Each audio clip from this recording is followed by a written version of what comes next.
Hello, and welcome to another episode of NASA Science Live. My name is Bree Hill, and I'm a public affairs specialist at NASA headquarters, as well as your host for today's episode.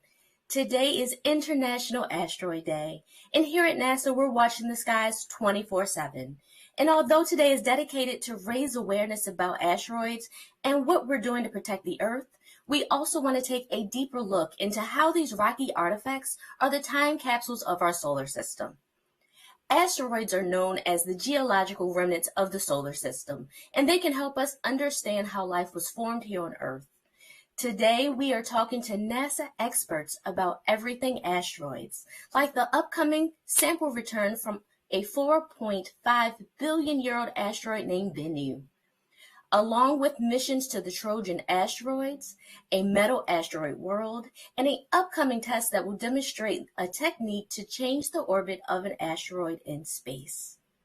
Today I'm joined by Danny Della Justina, a research scientist at the University of Arizona and the acting deputy principal investigator for the OSIRIS-REx mission, along with Dr. Tarek Daly, a senior scientist and deputy instrument scientist for the DART mission at the Johns Hopkins University Applied Physics Laboratory. Thank you both for joining today. Thanks for having us, Bree. Happy to be here. As you just heard, NASA has a slew of exciting upcoming missions related to asteroids. Can you tell us, Danny, why does NASA have so many spacecraft studying these objects? Aren't all asteroids the same?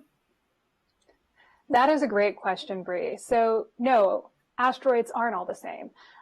These objects are the leftovers of the formation of the planets, and there are hundreds of thousands of these rocky little worlds. Because asteroids formed at varying distances from the sun, they bear the fingerprints of distinct processes that took place across the solar system from its formation until now. And so by studying different examples of asteroids, we can learn quite a bit about the variety of things that have happened in our solar system's history. Wow. Now, Tarek, do any of these asteroids we're studying have a potential hazard to Earth? Well, about 100 tons of extraterrestrial material falls on the Earth every day, mostly as harmless dust and the occasional meteorite fragment. More rarely, Earth does get hit by larger asteroids, but none of the asteroids visited by spacecraft pose a specific hazard to Earth. Wow. Well, thank you so much, Danny and Tarek. We'll be right back with our experts to answer a few more questions. Remember that you too can join the conversation and have your questions answered by our guests using the hashtag AskNASA on social media, or you can write in the comment box wherever you're watching the show today. But first, have you ever heard of the Trojan asteroids? NASA's Lucy mission will launch later this year to visit several of these mysterious objects that share Jupiter's orbit. Let's learn more.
Hi, we're joined again with Danny and Tarek.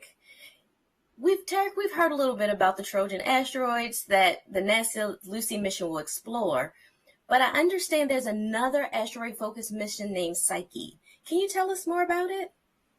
Of course. So the Psyche mission is a journey to a metal world that sits between the orbits of Mars and Jupiter. So for the very first time ever, humanity will explore a world made not of rock or ice, but of metal. And this mission will give us a window into the metallic cores of planets, which lie too deep beneath the surface to ever reach, as well as tell us more about how the solar system formed. And the Psyche spacecraft is slated to launch in summer 2022. This is so cool. Now, Danny, when we send these spacecraft out to study asteroids, do they bring all the instruments with them? Can we ever bring samples back to Earth? That's a really good question, Bree, and the answer is yes. We can absolutely bring samples of asteroids back to Earth for study. So returning samples lets us study asteroid material in our laboratories with a lot more detail than we can gather from a spacecraft. OSIRIS-REx is NASA's first asteroid sample return mission, and last year it grabbed a sample from the surface of asteroid Bennu. You can see how wild gathering that sample was in this clip. The sample of Bennu is going to be delivered back to Earth in September of 2023, so we can further study it. And additionally, our colleagues with the Japanese space agency JAXA just returned samples from asteroid Ryugu last December. So JAXA is sharing part of the sample of Ryugu with NASA, and our laboratories are preparing for that really exciting delivery later this year. Oh my gosh, it is so cool that we can learn so much about our solar system by studying these objects. Tarek, in order to study them, we have to find them first. How does NASA find and characterize these near-Earth objects? So NASA uses powerful telescopes both on the ground and in space to find asteroids. And once NASA finds an asteroid, scientists calculate whether the orbit poses an impact hazard to Earth. Scientists also make follow-up observations with other telescopes to figure out how big the asteroid is and what it's made of. And all of this gets publicly posted on a website run by the Center for Near-Earth Object Studies at JPL Jet's Propulsion Laboratory so that people around the world can find out more. Now, if we did find a hazardous asteroid, what would we do about it? Well, believe it or not, as we speak, NASA is developing technology to deflect an asteroid so that it would not hit the Earth. One option is to park a spacecraft next to the asteroid and use the gravitational pull of the spacecraft to slowly nudge the asteroid into a different orbit. Another option is to actually slam a spacecraft into the asteroid and change its orbit that way. NASA will soon launch a mission called DART to test that particular technology. By developing this technology now, we'll be ready to deal with an asteroid if the time comes. Okay, so Tarek just mentioned a mission to change an asteroid's orbit. It sounds like science fiction that NASA is going to crash a spacecraft into an asteroid, but let's learn more about DART. Is NASA really crashing a spacecraft into an asteroid?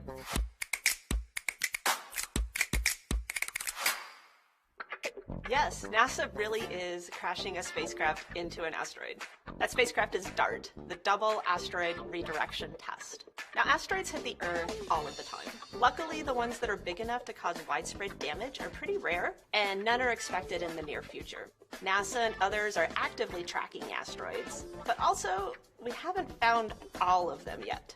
So it makes sense to do this first test to demonstrate if we needed to protect the Earth, what might we do? And we should do this test before we need it. That's where DART comes in. DART is a spacecraft that's about the size of a vending machine, and it has really long solar arrays that stick out. And it's going to be traveling really fast, about 15,000 miles per hour. And it's going to slam into this target asteroid that's about the size of the Great Pyramid. So slamming this smaller spacecraft into this larger asteroid isn't going to destroy it, but it will deflect it. It's going to give it a small little nudge, and that will ever so slightly change that asteroid's future path. If you wanted to do this, you would want to do it years in advance, such that the asteroid and the Earth weren't on a collision course in the future. So is NASA crashing a spacecraft into an asteroid? Yes, NASA really is, in the name of planetary defense, in order to be ready in case we need it.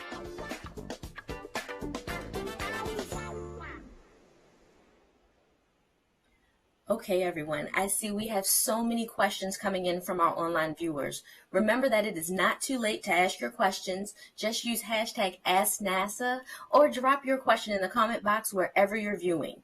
Our first question is from Shanja Mani on Twitter, and they ask, why do asteroids float in space? Tarek, would you like to answer that one? Sure. So asteroids are actually orbiting the sun. So the gravitational pull of the sun is the gravitational giant in our solar system, and the asteroids are orbiting the sun in the same way that the Earth is orbiting the sun, but in a different location. Okay, so I have a new question. This one is from Rosebud on YouTube. They ask, will 2021 PDC hit Earth? I'm scared. Tarek, I understand that this is not a real asteroid, but was this name of the simulated asteroid used at this year's International Planetary Defense Conference? Can you tell us more about that exercise? Yes, so as you just pointed out, 2021 PDC is a fictional asteroid. Every couple of years, the international community comes together to discuss how to respond if there were an asteroid that posed a hazard to Earth. And then this year, there was a virtual meeting back in April where there was an exercise with this fake asteroid, 2021 PDC, and decision makers and scientists from around the world worked together to practice and exercise what we would do in the event of such an asteroid threat. And you can actually tell it's a fake asteroid because its name and number don't match the system that we use for real asteroids. All right. Well, Chase on Twitter asked, what are our planetary defenses against asteroids? Danny, would you like to talk about that one? Sure, I'd be happy to build on what Tarek said earlier. So there is a couple of different ways that we are guarding our planet. One of the biggest ways is just keeping our eyes out on the sky and searching for asteroids that we haven't yet discovered. So there is a number of near-Earth object surveys, and they are doing this full-time around the clock at different locations on our planet, so they get slightly different looks at the sky. Other potential ways that we would mitigate against any sort of asteroid hazard include, testing some of the technologies that Tarek discussed earlier, using things like gravity tractors to kind of slowly change the path of these asteroids in space, as well as impacting them and potentially nudging their paths in space, like the DART mission will do in a couple years here. Okay, well, I hope that answers your question. We have a new question from NASA on Facebook, and they ask, how do you know that they are really that old? Danny, can you share some insight on how old asteroids are? Yeah, absolutely. So we have a couple of different pieces of information that allow us to draw that conclusion. One of the biggest sources of information about asteroids are actually meteorites that we get delivered to Earth through just natural impacts every year. And so we have a large number of meteorites in our collections across the world, and we can use those samples to do age dating and figure out exactly how old some of these samples are and when they formed. And that has given us insight into the fact that many of our meteorites really were born shortly after the formation of our solar system. I have another question for you. This one is from Nick Georgiou on YouTube, and they ask, will an asteroid ever hit Earth and when? And will it be in this lifetime? Who would like to answer that one? I can take that one. So the first thing to say is there are no known asteroid impact threats for the next 100 years. So that's the first thing. We do have asteroids that are smaller, say like about a few meters, maybe like 12 feet across. And those hit maybe once a year, but they break up in the atmosphere and don't cause a lot of damage. As Danny mentioned, our first defense is to find the asteroids. And right now we know about 40 or 50% of the asteroids that might cause like a regional damage. And so NASA is working really hard to find the rest of those asteroids, because once we know where they are, we'll be able to know more about the hazard they pose. Okay. So I have another question from YouTube. This is from Radion AB. They would like to know, do asteroids have their own gravitational fields? Danny, would you be able to answer that? Yes, I'd be happy to answer that. And the answer is yes, asteroids do have their own small gravitational fields. They are much weaker than Earth's. So we're thinking about things that are often more like microgravity when we look at asteroids like Bennu. And so they have a very weak pull compared to the larger planets in our solar system, but even they might have really small moons. In the case of Bennu, we saw many particles just a couple centimeters across orbiting around it in its weak gravitational field. It's a great question. Steve Johnson on YouTube asks, will we potentially be able to use the materials found on asteroids as refueling stations for traveling deeper into space? You want to take that one, Tarek? Sure. So people talk a lot about what we call ISRU, or in situ resource utilization, which is using things on asteroids or on the moon, for example, to get resources like water or other things for astronauts or space exploration agencies to use. So it's an area of active work where people are thinking about how to utilize resources out there in space. But that, I think, is more of a long-term study rather than something that we can do right now. Wow. Okay. We have a question right now coming in from Space Live on YouTube, and they ask if there is a difference between asteroids, meteorites, and comets, and if so, what are they? Danny, would you like to answer that one? Yeah, I'd be happy to answer that. So there is a little bit of a continuum between what we think of as asteroids and comets, but typically asteroids are composed of more rocky materials, and comets, which originate further out in the solar system, are composed of different ices. But there's some asteroids that have a little bit of icy material, and vice versa with comets. And then as far as meteorites go, meteorites are the material that have from other planetary objects that have collected on our planet. And so we have a lot of meteorites from asteroids, but we also have some meteorites from the moon and even Mars. And so meteorites, again, just kind of refer to material from other planetary objects that originated elsewhere that has landed on our planet through the course of Earth's history. Wow. I have a question from YouTube, and it's from RAFFAM567, and it asks, what is the most strange asteroid that has been analyzed? I think that is a subjective question, and so Tarek would probably give a different answer than I would. I think some of the coolest asteroids that we have observed are asteroids in the outer asteroid belt that are part of the Themis family. And these are, I alluded to earlier, there's these objects, asteroids and comets are a little bit of a continuum. So there's some asteroids that display cometary activity every once in a while, meaning they show tails and like they're kind of off-gassing material. And I think those are really strange and fascinating objects, what we call active asteroids.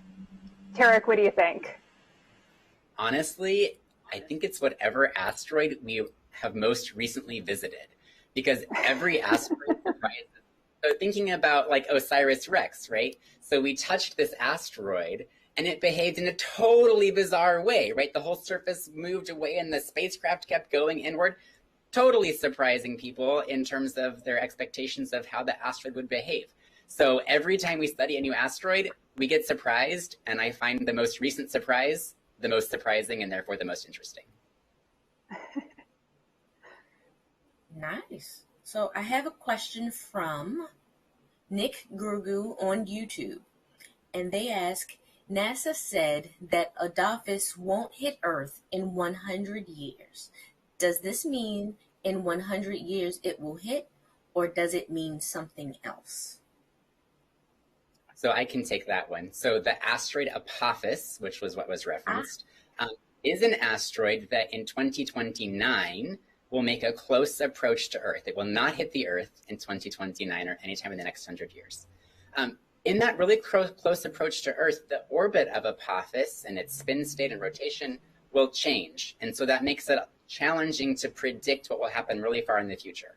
But we know it's not going to hit for 100 years. We're not saying it will hit in 100 years, but we'll continue to study Apophis and measure its orbit and monitor it so that we understand the hazard that it poses. But to answer that question in short, NASA is not saying it will impact in 100 years. It's just saying we know it 100 years into the future and we'll continue to monitor it. There's some really good questions coming from YouTube. We have Marco Ma 2010, who asks, why aren't the DART solar panels symmetrical? Okay, so I can take the DART one. DART is testing actually a brand new technology called roll-out solar arrays. So think of like paper towels on a roll. And so the big solar panels you see extended out, they're like school bus size, actually on the spacecraft right now are wrapped up like around a paper towel tube. Well, it's not a paper towel tube, but that kind of an idea. And so when the spacecraft launches, it deploys. And that's just the way that they were able to fit on the spacecraft. They've referred to it to accommodation. You got to fit a lot of stuff on a spacecraft in a really small space. And that's what benefited the design the most. But these solar arrays are brand new technology being tested for the first time on DART. Tala on Facebook asked, how many asteroids are there in our solar system, and what are they doing? Are they helping anything? I can take that one. So there are hundreds of thousands of asteroids in the solar system that we know about, and there are probably even more that we just haven't yet observed with our telescopes. And so they are, as far as what they're doing, most of them are just orbiting around the sun and sitting there waiting to be observed and examined by various telescopes, usually with instruments that give us some information about their composition and help us understand how they relate to other asteroids. Some asteroids, like I mentioned earlier, are what we call active, so they do have some sort of activity that's occurring on their surface. But a lot of them, like the other planets in our solar system, are just, chilling around the sun. I have one last question, and it's from me. Maybe both of you could answer if we have a few moments. What advice would you have for viewers who want to pursue a career similar to your own? Yeah, so I would be happy to answer, at least from my perspective.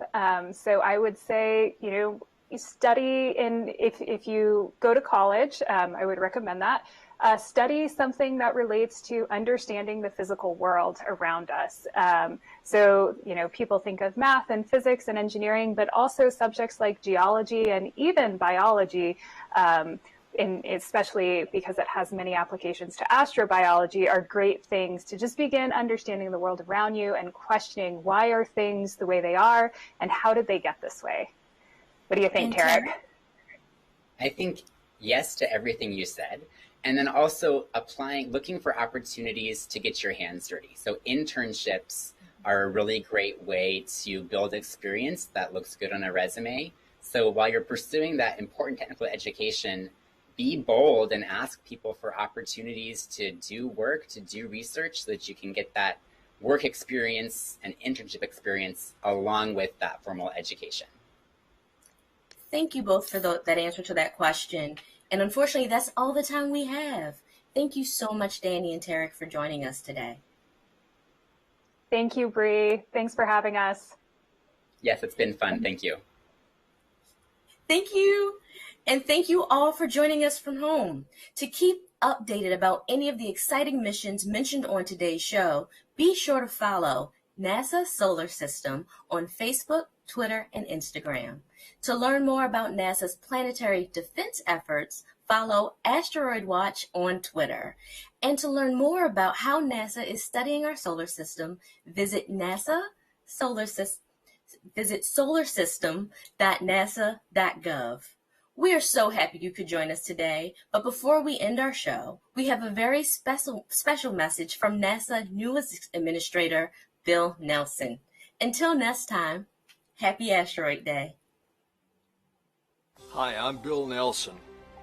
I have the privilege of heading up NASA, and I want to thank you for joining us on International Asteroid Day.